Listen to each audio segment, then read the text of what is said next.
행복해지기 위해서는 의지와 마음의 동요를 적게 해야 하는 것이다. 괴로움은 적극적인 마음에서 비롯되며 행복은 소극적인 마음에서 나올 것이다.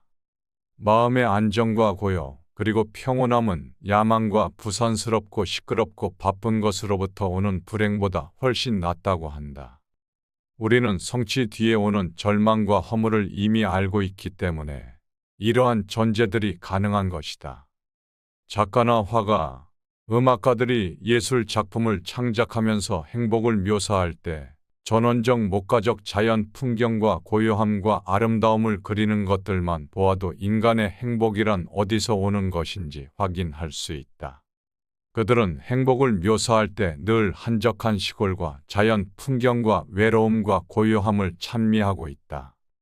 예술가들은 단조로움과 단순함이 행복의 기본적인 조건이라는 것을 잘 알고 있다고 볼 수 있다. 단순하고 단조로운 삶은 그것들만이 행복을 누리는 길이라는 것이다. 결국 인간의 행복과 불행은 마음먹기에 달렸으며 단순하고 단조로움을 견딜 수 있는 사람은 지적인 생활을 감당할 수 있는 정신적 소양을 갖추어야 한다고 볼 수 있다. 그래야만 권태라는 그늘에서 벗어날 수 있을 것이다. 슬픔의 눈물을 흘려본 사람이 기쁨의 눈물도 흘릴 수 있다. 인간은 고통을 느끼지만 고통이 없다는 것은 느끼지 못할 것이다. 또 걱정은 하겠지만 걱정이 없다는 것은 못 느낄 것이다. 두려움은 느낄 수 있지만 안전은 못 느끼며 갈증이나 욕망이나 희망은 느낄 수 있지만 그것을 손에 쥐게 되면 금세 흥미를 잃을 것이다. 심한 갈증으로 허겁지겁 물을 마신 후에 남은 물은 버려버리는 것처럼 욕망도 충족돼 버리면 손에서 놓게 된다. 인생에서 중요한 세 가지 선이라고 할 수 있는 건강과 젊음과 자유조차도 그것을 누리고 있는 동안에는 전혀 느낄 수 없을 것이다. 아프지 않은데 병원에 가는 사람이 어디 있겠는가? 젊음은 너무 당연한 이야기이고 자유로울 때는 자유 그 자체의 의미가 없다. 그러나 경범죄로 파출소 철창에 들어가게 된다면 그 순간 자유가 얼마나 소중한가를 즉시 느끼게 될 것이다. 인간들은 행복할 때는 자신이 행복하다는 것을 느끼지 못하지만 불행해졌을 때 그때가 행복했다는 것을 깨달을 것이다. 그렇다면 내게 현재의 행복이란 없는 것이며 행복은 과거의 기억으로만 존재한다는 이야기가 될 수 있다. 향락과 쾌락에 대한 실감도 그것이 강할수록 감퇴될 것이며 습관이 되면 없는 것과 똑같아질 것이다. 그러다가 쾌락의 습관조차 끝나게 되면 괴로움만 남게 되어버린다. 권태는 시간을 느리게 만들어버리고 쾌락은 시간관념조차 없애버린다. 그렇다면 우리는 이런 결론으로 생각할 수 있다. 물이 나를 살리고 있다는 것을 알기 위해서는 극단의 갈증이 필요한 것처럼 고통스러운 병고는 건강의 중요성을 깨닫게 해주고 늙었다는 것은 젊음의 소중함을 일깨워주며 극단적인 구속은 자유의 소중함을 깨닫게 해준다는 것이다. 그렇다면 우리가 지금까지 그토록 싫어하며 피해만 왔던 불행들이란 행복을 느끼기 위해 반드시 필요한 필수 조건이었다는 것이다. 죽음 직전에 살아나야만 삶의 기쁨을 가장 크게 맛볼 수 있게 된다면 우리는 모든 불행과 고통을 받아들이게 된다는 것이다. 잘 살기는 바라지도 않아 그저 아프지 않기만 바라는 것이다. 우리들은 생애 초반이나 전반부에는 모두가 그렇게 생각하듯이 행복에 대한 큰 갈망과 희망의 포부에 가득 차 있었다. 그러나 생애 후반부에 접어들면서 다소 사람마다 차이가 나겠지만 우리가 그처럼 갈망하던 사랑이나 행복, 야망들이 한낱 망상의 산물에 불과하다는 것을 깨닫게 될 것이다. 생애 후반부에 가서도 아직 그것을 깨닫지 못했다면 그는 여전히 생애 전반부에 살아가고 있거나 아니면 바보일 것이다.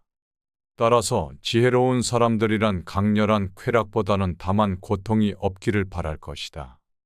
우리가 주위에서 흔히 보아온 재난이나 불행을 피할 수만 있다면 다행이라는 생각을 하게 될 것이다.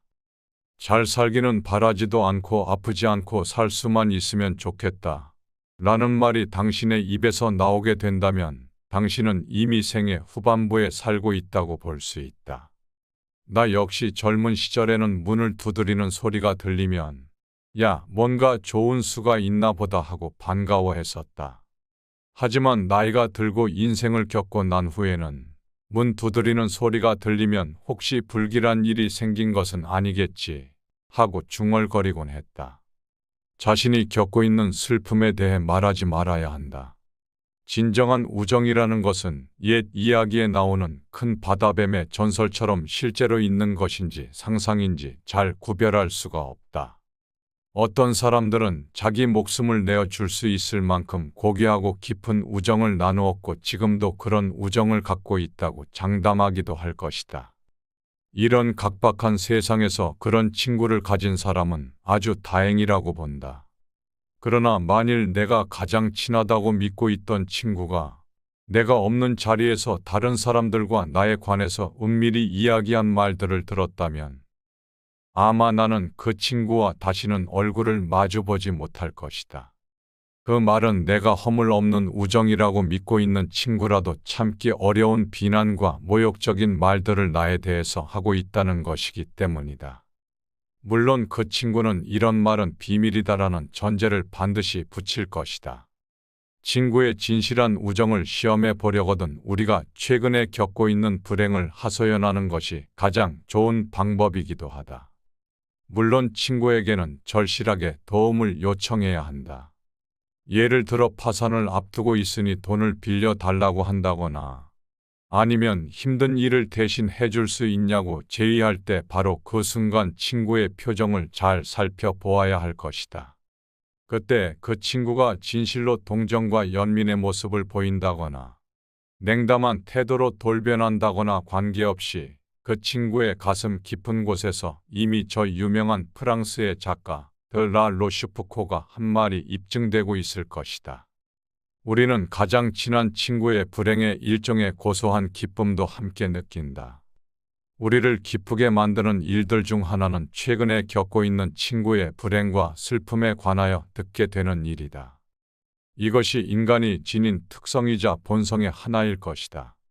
경쟁 상대의 이웃 국가가 큰 재난이나 손해를 입었을 경우에 겉으로는 위로를 보내면서도 속으로는 고소한 느낌을 갖게 되는 그런 감정이 개인인 친구 사이에도 분명히 존재하고 있을 것이다. 반대로 친구가 어마어마하게 성공을 거두게 된다면 함께 기뻐하기보다는 마음 한 구석에서 야릇한 시기심과 부러움이 싹트게 되는 그런 심리가 바로 우정의 뒷면이다. 오랫동안 사귀던 친구의 발걸음이 뜸해지게 되면 우정도 점차 멀어지게 된다. 눈에서 멀어지면 마음도 멀어진다. 우정은 점차 추상적인 관념이 되어 갈 것이다. 이어서 둘 사이의 동정심 또한 사라질 것이다. 그 상황에서 친구는 서로 우정의 성실함을 내세우게 된다. 그러나 참으로 성실한 것은 친구가 아니라 오히려 적일 것이다. 누군가 당신의 친구가 되었다면 당신에게는 그가 어려운 상황에 처했을 때 손을 내미는 또 하나의 청구서가 추가된 것이라고 볼 수 있다. 상대의 인격을 무시하는 말을 하지 말아야 한다. 비록 천하고 가련하여 비웃음을 받아 마땅한 사람이라 할지라도 그의 인격을 무시해서는 안 되는 것이다. 오히려 모든 사람들의 인격 속에 존재하는 영원성이나 불멸성을 찾는 것이 훨씬 중요한 것이라고 볼 수 있다. 아무리 나쁜 인격자를 만나더라도 그래 세상에는 저런 추악한 존재도 필요하다라고 생각해야 할 것이다. 만약 우리들이 그런 사람을 적대시하게 된다면 우리들은 불의를 저지를 수밖에 없을 것이고 우리들의 일생을 온통 투쟁 속에 걸어야만 할 것이다. 우리는 그런 사람의 개성과 성격, 능력, 기질 혹은 용모를 뜯어 고쳐서 새롭게 만들어낼 수는 없다.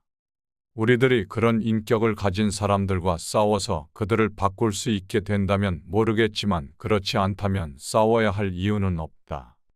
남들과 삶을 함께 살기 위해서는 다양한 인격들과 개성들을 포용하면서 살 수밖에 없다고 생각한다. 어차피 그들을 내가 바꿀 수 없을 경우에는 비난할 필요조차 없다. 아무것도 말하지 말아야 한다.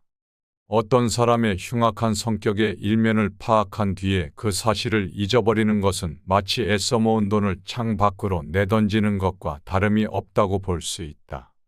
누구나 남의 성격을 파악한 뒤에는 그 사람에 대한 경계의 의미로 기억해둔다면 터무니없이 다른 사람을 믿어서 받는 손해를 피할 수 있을 것이다.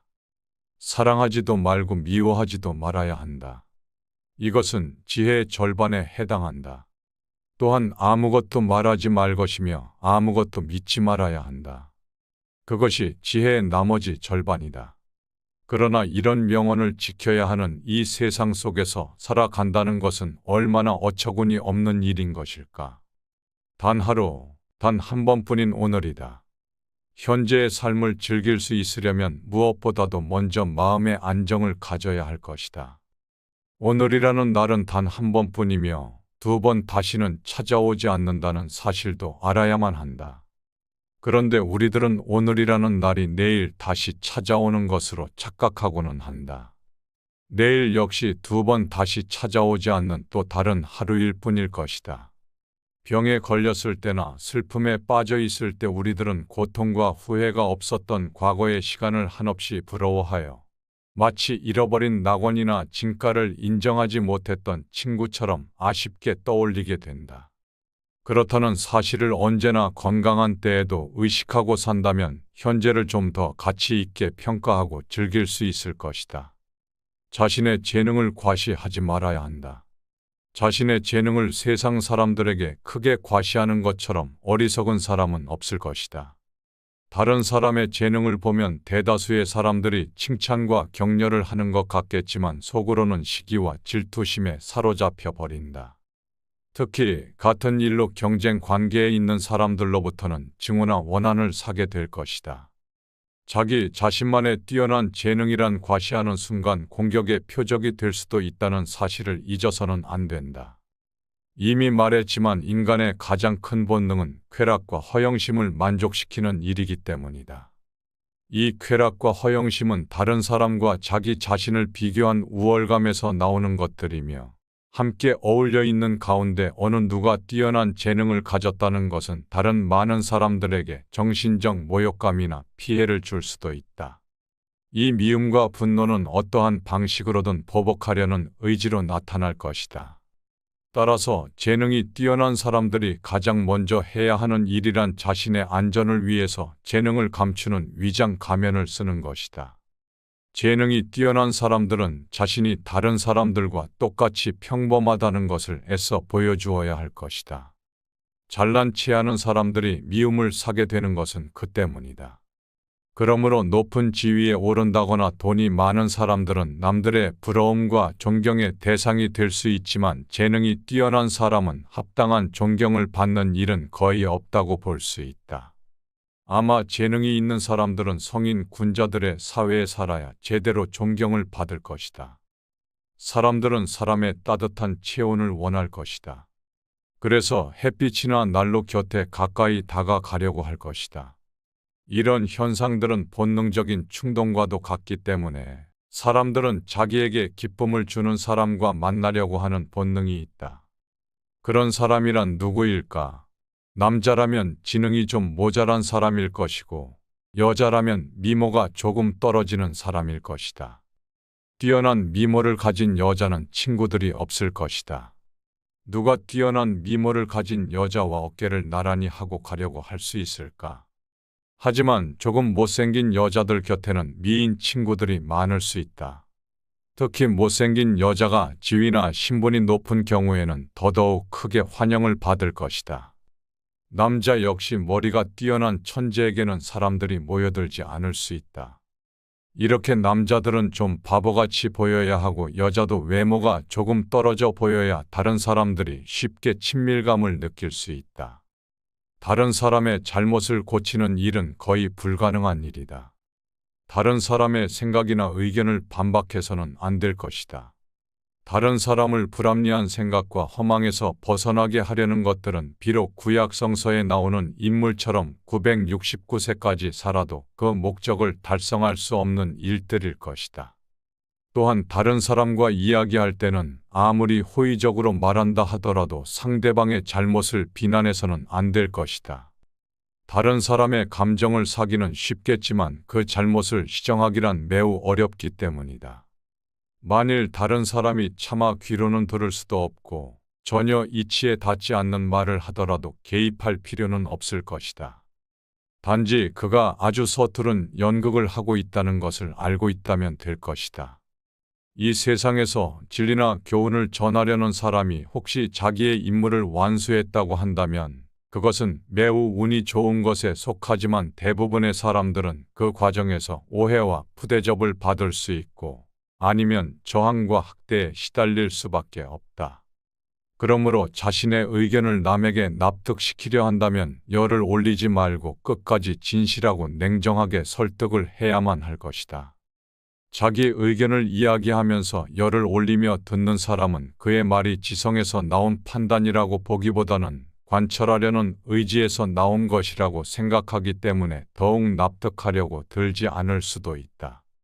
단조롭고 단순함이 행복에 이르는 길이다. 우리를 행복하게 하는 것은 아주 작고 사소한 일을 잘하는 데 있다고 한다. 사소하고 작은 일이란 무엇이 있을까? 누구도 만나지 않고 혼자 책을 보거나 음악을 감상하거나 명상을 즐기고 혹은 마당을 쓸고 꽃을 바라보는 일을 말하는 것일 수 있다. 일상의 평범한 일 그 자체를 말할 것이다. 우리는 넓은 곳을 바라보기보다 좁은 시야로 바라볼수록 또 행동 범위가 넓은 것보다 좁을수록 더욱 큰 행복을 누릴 수 있기 때문이다.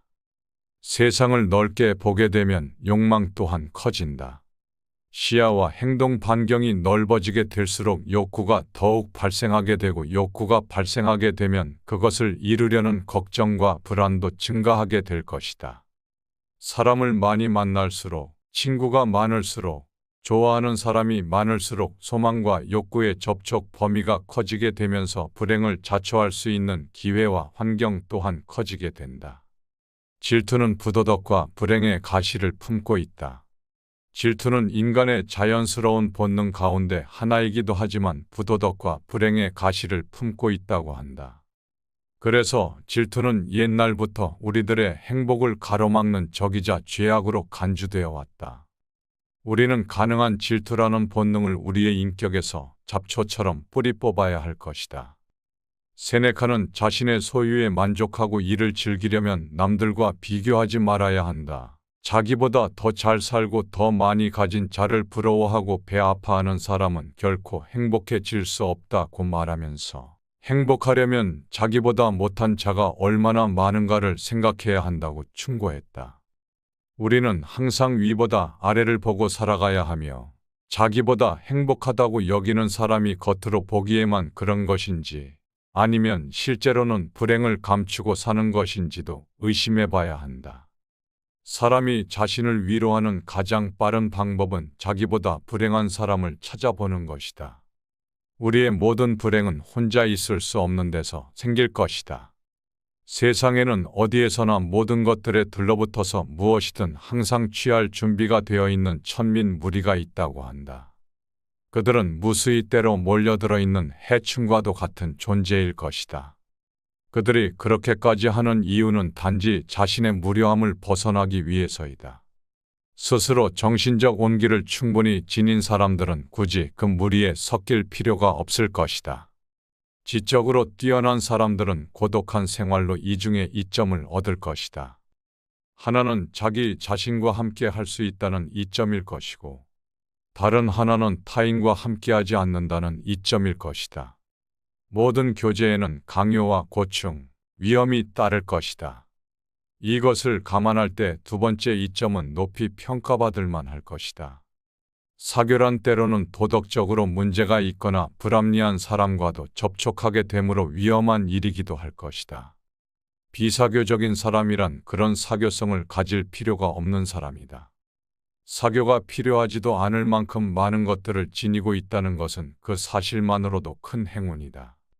우리가 겪어내는 거의 모든 것의 고뇌는 사교로 인해 생기기 때문이다.